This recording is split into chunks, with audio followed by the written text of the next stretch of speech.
అందరికీ నమస్కారం. విశాఖ స్టీల్ ప్లాంట్లో మళ్ళీ చాలా రోజుల తర్వాత ఉద్రిక్తతలు పెరిగినాయి. కార్మికుల యొక్క సహనం నశిస్తోంది. ఎందుకంటే రాష్ట్ర ప్రభుత్వాలు, కేంద్ర ప్రభుత్వాలు ఎప్పటికప్పుడు స్టీల్ ప్లాంట్ కార్మికులు మోసం చేస్తూనే ఉన్నాయి. స్టీల్ ప్లాంట్ని ఏదో విధంగా ఇబ్బంది పెట్టే కార్యక్రమాలు చేస్తూనే ఉన్నాయి. 2 నెలల క్రితం కేంద్ర స్టీల్ మంత్రి కుమారస్వామి గారు రావడం జరిగింది. వచ్చి దీన్ని విశాఖ స్టీల్ ప్లాంట్ని సెయిల్లో కలిపే అంశాన్ని పరిశీలిస్తామని చెప్పడం జరిగింది. అలాగే దీనికి గనుల విషయం కూడా మాట్లాడడం జరిగింది.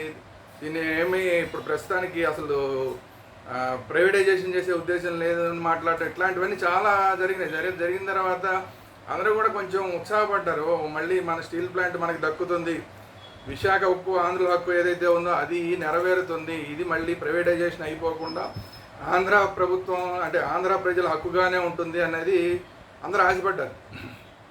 కానీ ఏమాత్రం 2 నెలలు కేంద్ర మంత్రి వచ్చి వెళ్ళి మాట ఇచ్చిన తర్వాత 2 నెలల తర్వాత కూడా ఏమాత్రం ముందుకు కదలకపోవడంతో ఈరోజు కార్మికులందరూ రోడ్ల మీదకి రావడం జరిగింది. ఎక్కడైతే Visakha steel plant main gate ఉందో మెయిన్ గేట్ ముందు ఎప్పుడు కూడా అనేక రోజుల నుంచి, వందల రోజుల నుంచి ఈ ఉద్యమం నడుస్తోంది. ఇవాళ ఆ కార్మికులందరూ కూడా పక్కనే ఉన్న హైవే మీదకి వచ్చి హైవేని దిగ్బంధం ధర్నా చేయడం జరిగింది. హైవేని ఆపడం జరిగింది. బోలంత ట్రాఫిక్ జామ్ అయిపోయింది. ఈ కమ్యూనిస్ట్ నాయకులందరూ వాళ్ళతో జాయిన్ అయ్యారు. కమ్యూనిస్ట్ నాయకులు మద్దతు ప్రకటించారు.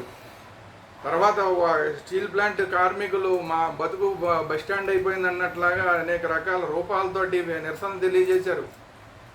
పోలీసులు వచ్చి వాళ్ళందరినీ అరెస్టులు చేశారు. ఇంతదాకా వెళ్ళిపోయింది పరిస్థితి. సో ఇప్పుడు గత ప్రభుత్వం ఎలాగో వీళ్ళకి సహకరించలేదు, స్టీల్ ప్లాంట్ కార్మికులకు సహకరించలేదు. అప్పట్లో విజయసాయి రెడ్డి గారు కేవలం వీళ్ళని తీసుకెళ్ళి ఢిల్లీ దాకా తీసుకెళ్ళి ఢిల్లీలో వదిలేశారు.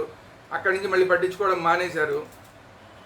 సరే, తెలుగుదేశం పార్టీ అప్పట్లో వీళ్ళకి సపోర్ట్గా నిలబడింది. మరి ఇప్పుడు నిలబడుతుందా అంటే ఇప్పుడు వచ్చి ఈ కూటమి ప్రభుత్వం, ఇది తెలుగుదేశం ప్రభుత్వం మాత్రమే కాదు, కూటమి ప్రభుత్వంలో భారతీయ జనతా పార్టీ కూడా ఉంది.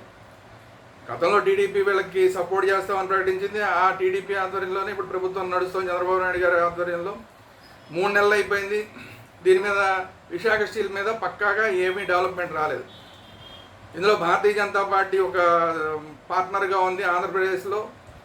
మరి దానికి సంబంధించి అక్కడ కేంద్రంలో ఉన్న మంత్రి, మోడీ గారి నేతృత్వంలో ఉన్న మంత్రి, అంటే ఆయన కర్ణాటక ఆయన అనుకోండి, అది వేరే విషయం, కర్ణాటక జేడీయూ నాయకుడు, కానీ కేంద్ర మంత్రిగా ఉన్నాడు. ఆయన వచ్చి హామీ ఇచ్చిన తర్వాత కూడా మళ్ళీ దాన్ని పర్స్యూ చేసే ప్రయత్నం మళ్ళీ ఆంధ్రప్రదేశ్ బీజేపీ నాయకులు కానీ లేదంటే బీజేపీ పార్టీ కానీ ఎక్కడ ప్రయత్నం చేసినట్టు కనిపించలా.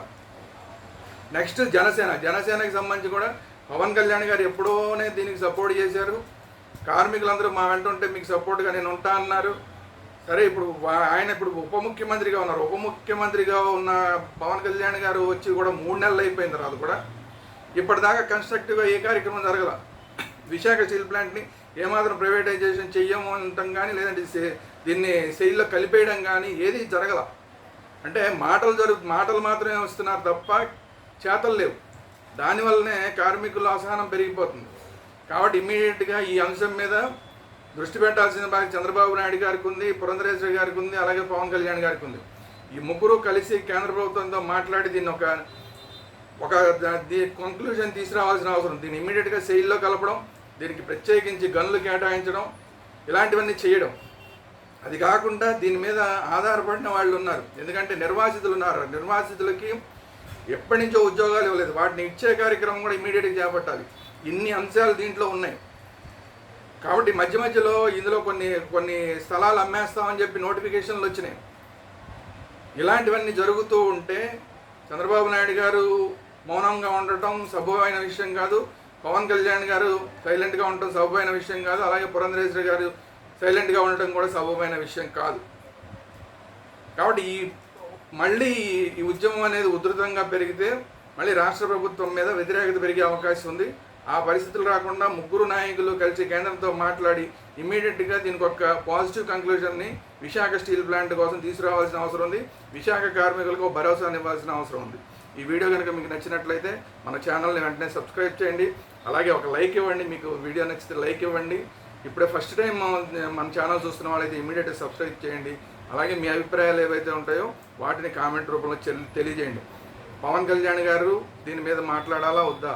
పురంధరేశ్వరి గారు ఢిల్లీకి వెళ్ళాలా వద్దా, లేదా చంద్రబాబు నాయుడు గారు దీని మీద ఇమ్మీడియట్గా కేంద్రంతో మాట్లాడాలా వద్దా, వీటన్నిటి మీద మీ అభిప్రాయాలు ఏంటి? కేంద్ర మంత్రి వచ్చి 2 నెలలు అయిన తర్వాత కూడా ఇంకా దీనికి ఒక కంక్లూజన్ రాకపోవడం కరెక్ట్ అవునా కాదా, మీ అభిప్రాయం అంటే తెలియజేయండి.